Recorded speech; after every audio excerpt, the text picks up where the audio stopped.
என்ன சொல்லுங்க?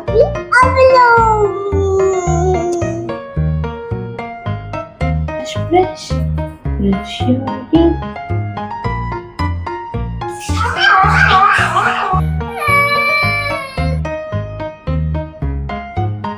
Hi, hi. Bye.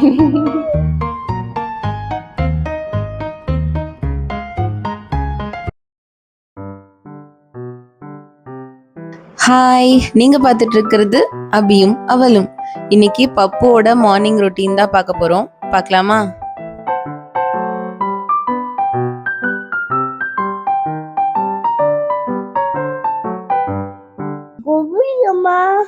Good morning பப்பு, good morning. தங்க மயில குட் மார்னிங். தங்க பார்த்து குட் மார்னிங். பப்புக்கு இப்போ 2.5 வயசு ஆகுது. இப்போ ஒரு ஃபியூ வீக்ஸாக நம்ம ஏதாச்சும் சொன்னால் அது அப்படியே ஆப்போசிட்டாக செய்கிறான். அவன் என்ன செய்கிறான் அப்படின்னு நீங்களே பாருங்க.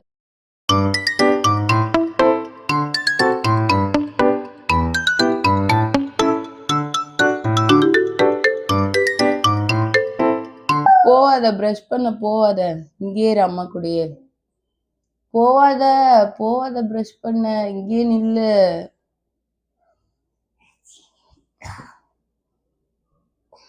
ஓடாத, ப்ரஷ் பண்றதுக்கு ஓடாத, இங்கேயே நில்லு அம்மா கூடயே நில்லு. ஓடாத ஹாலுக்கு.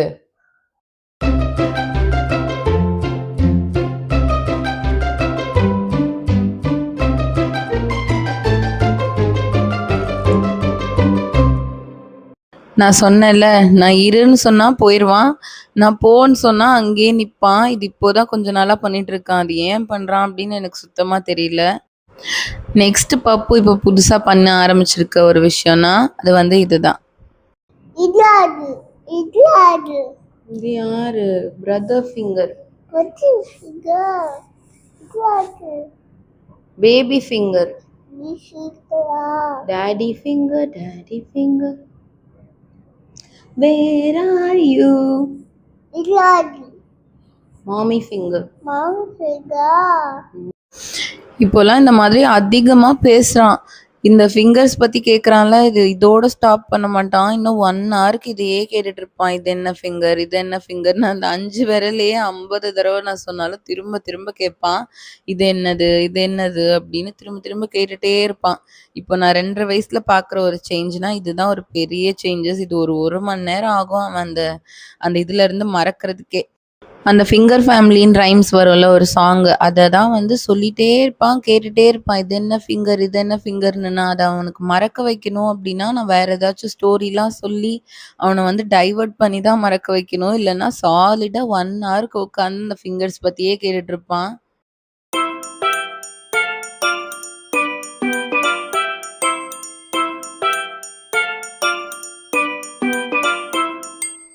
எப்படியோ ஒரு வழியா ரைம்ஸ், ஸ்டோரி அது இதுன்னு மாத்தி மாத்தி அவன்கிட்ட சொல்லி எப்படியோ அவனை வந்து டைவர்ட் பண்ணிடுவேன். பட் ஸ்டில் இதை ஏன் நீ மாத்தி சொல்ற, நான் இந்த சாங் தானே சொல்ல சொன்னேன், நீ ஏன் மாத்தி சொல்ற அப்படின்னு கேட்டுட்டே இருப்பான். இது வந்து எல்லா மாம்ஸுக்குமே ரிலேட் பண்ணிக்க முடியும். இந்த ஏஜ்ல வந்து பேசிட்டே இருப்பாங்க. அவங்க பேசும்போது நம்மளால ரிப்ளையே பண்ண முடியாது. அவ்வளோ டயர்ட் ஆகும் நமக்கு.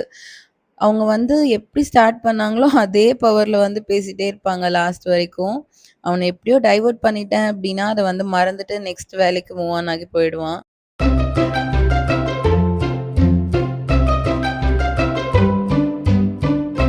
மார்னிங் வந்து பப்புக்கு வார்ம் வாட்டர் கொடுக்குறேன். இந்த மாதிரி எம்டி ஸ்டமக்கில் வந்து வார்ம் வாட்டர் கொடுக்கும்போது குழந்தைங்களுக்கு வந்து பூப் பண்ணுறதுக்கு என்கரேஜிங்காக இருக்கும்.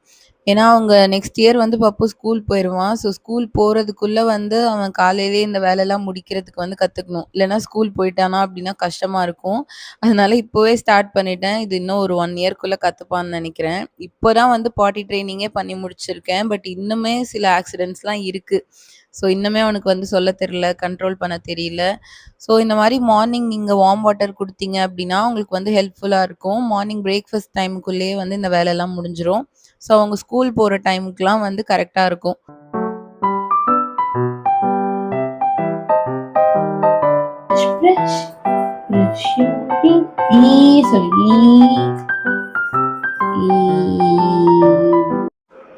இப்போ வந்து பிரஷ் பண்றதும் நம்ம தான் பண்ணி விடணும். ஐ கெஸ் 6 இயர்ஸ் வரைக்குமே நம்ம தான் பிரஷ் பண்ணி விடணும்னு நெனைக்கிறேன். ஏன்னா குழந்தைங்களுக்கு வந்து சரியா பிரஷ் பண்ண தெரியாது.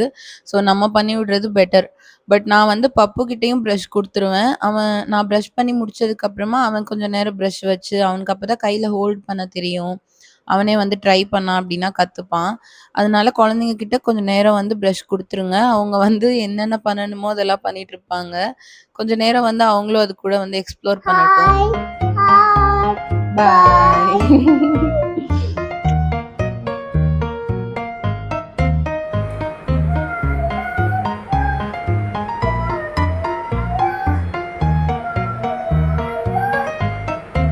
கிட்ட வந்து காட்டு பொம்மைய.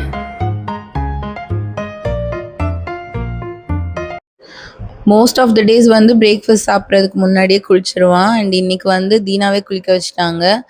இந்த மாதிரி 2 பேருமே குளிக்க வைப்போம். ஒரு சில நாள் வந்து எனக்கு டைம் இருக்கும்போது நான் குளிக்க வைப்பேன். இல்ல அவங்க ஃப்ரீயா இருந்தா அவங்க குளிக்க வச்சுருவாங்க.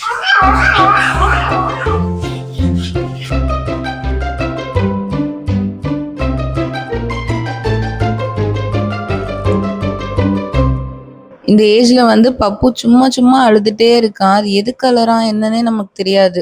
அவன் எந்த எமோஷன்ஸ் வந்து சொல்லணும்னாலும் அவன் வந்து அழுது தான் அத வந்து சொல்லுவான். என்ன அவன் கன்வே பண்ணணும்னு நெனைக்கிறான், நம்மகிட்ட கம்யூனிகேட் பண்ணணும்னு நெனைக்கிறான், அது எல்லாமே வந்து அழுதுட்டே தான் சொல்லுவான். அது ஏன்னு தெரியல. பட் இந்த ஏஜ்ல வந்து இப்படிதான் இருக்கான். நெக்ஸ்ட் மொமெண்ட்டே வந்து சிரிச்சுட்டு ஜாலியாவும் ஆயிடுவான். சூப்பரா இருக்கே.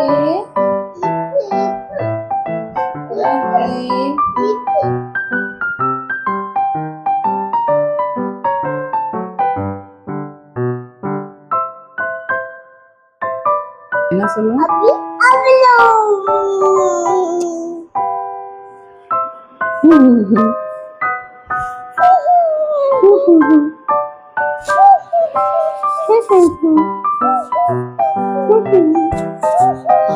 போதும் போதும். இந்த மாதிரி தான் திடீர்னு அழுவான், திடீர்னு சிரிப்பான், திடீர்னு கொஞ்சுவான். அது மாதிரி மூட் ஸ்விங்ஸ் மாதிரி அவனோட மூட் வந்து மாறிட்டே இருக்கும், சேஞ்ச் ஆயிட்டே இருக்கும். ஸோ இன்னைக்கு பிரேக்ஃபாஸ்ட்டுக்கு வந்து பெசரட்டு தான் செஞ்சிருந்தேன். பாசிப்பயிறு வச்சு செய்வாங்கல்ல அந்த தோசை. அண்ட் தென் தக்காளி சட்னி. பட் சட்னியில வந்து அவனுக்கு பிரேக்ஃபாஸ்ட், லஞ்ச் எல்லாத்துலயுமே வந்து ஒரு ஒரு டீஸ்பூன் மட்டும் நெய் ஆட் பண்ணிட்டு அதுக்கப்புறம் தான் குடுப்பேன். இது வந்து குட் ஃபேட் குழந்தைங்களுக்கு வந்து ஆட் பண்றது நல்லது. பட் ஓவராவும் ஆட் பண்ணக்கூடாதுன்னு நெனைக்கிறேன். நான் முடிஞ்ச அளவுக்கு ஒரு 2 மீல்ல மட்டும் ஆட் பண்ணுவேன். இல்ல 1 மீல்ல கூட ஆட் பண்ணுவேன் சில டைம்லாம்.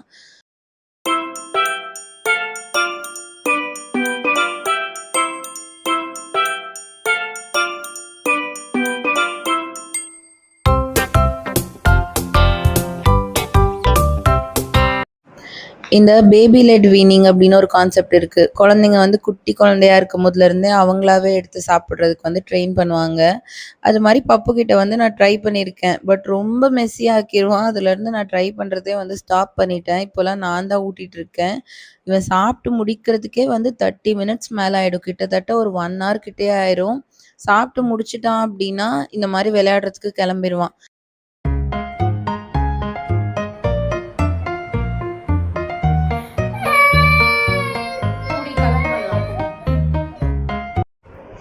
இப்போ அவன் எதுக்கு அழுதான் தெரியுமா? அந்த கலரிங் புக் வந்து எடுத்து குடு, நான் கலர் பண்றேன்னு சொல்லி கேட்டான். நான் குடுத்ததுக்கப்புறம் பார்த்தா, அவன் ஆல்ரெடி கலர் பண்ண பேஜஸ்லாம் இருக்கும்ல, அத பார்த்துட்டு, "இதெல்லாம் ஏன் கலர் பண்ணியிருக்கு? இதெல்லாம் கலர் பண்ணாம இருக்கிற மாதிரி என்கிட்ட குடு" அப்படின்றான். இது ஆல்ரெடி அவன் தான் கலர் பண்ணான். பட் அதெல்லாம் கலர் பண்ணாம இப்போ வேணுமா அவனுக்கு புக்கு. சரி ஓகே, இந்தா புது புக் இருக்கு கலரிங் புக், இது கலர் பண்ணு அப்படின்னு சொல்லி குடுக்குறேன். "இது வேணாம், எனக்கு ஃப்ரூட்ஸ் தான் வேணும்" அப்படின்னு சொல்றான். ஆனா, அந்த ஃப்ரூட்ஸ் புக் வந்து அவன் ஆல்ரெடி கம்ப்ளீட் பண்ணிட்டான். இப்ப அத நான் எப்படி புது புக் மாரி குடுக்க முடியும்? இப்படிதான் ஏதாச்சும் ஒரு ரீசன் கண்டுபிடிச்சிருவான். டெய்லி ஏதாச்சும் ஒண்ணு வில்லங்கமா என்கிட்ட கேட்டு அழுதுட்டே இருப்பான். அழகா பண்ணிருக்கியே!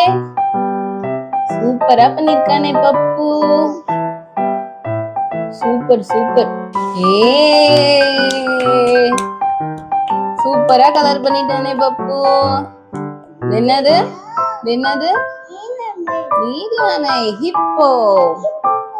ஏ! எல்லாரும் கிளாப் பண்ணுங்க. எல்லோ கலர்லாம் அடிக்க கூடாது, பர்பிள் கலர் தான் அடிக்கணும். எல்லாரும் கிளாப் பண்ணுங்க. ஏ!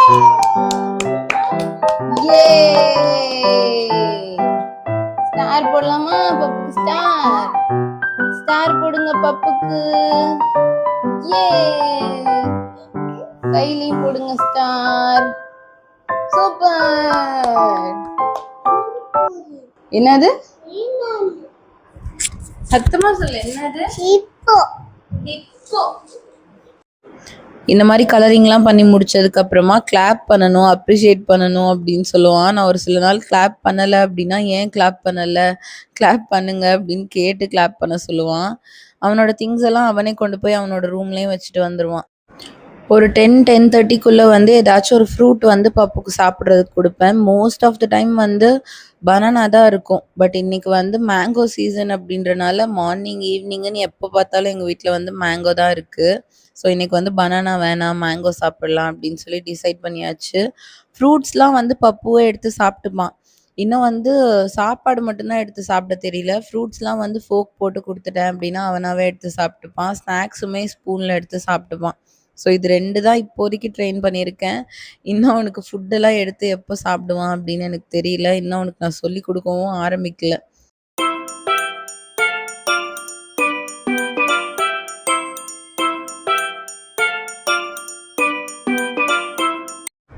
ஃப்ரூட்ஸ்லாம் சாப்பிட்டு முடிச்சதுக்கப்புறமா 30 to 40 மினிட்ஸ் நல்லா விளையாடுவான். வீட்டுக்கு வெளியில் போய் விளையாடுறது, சைக்கிள் ஓட்டுறது, அது இதுன்னு நல்லா விளையாடிட்டே இருந்து ஃபைனலி டயர்டாகி தூங்கிடுவான்.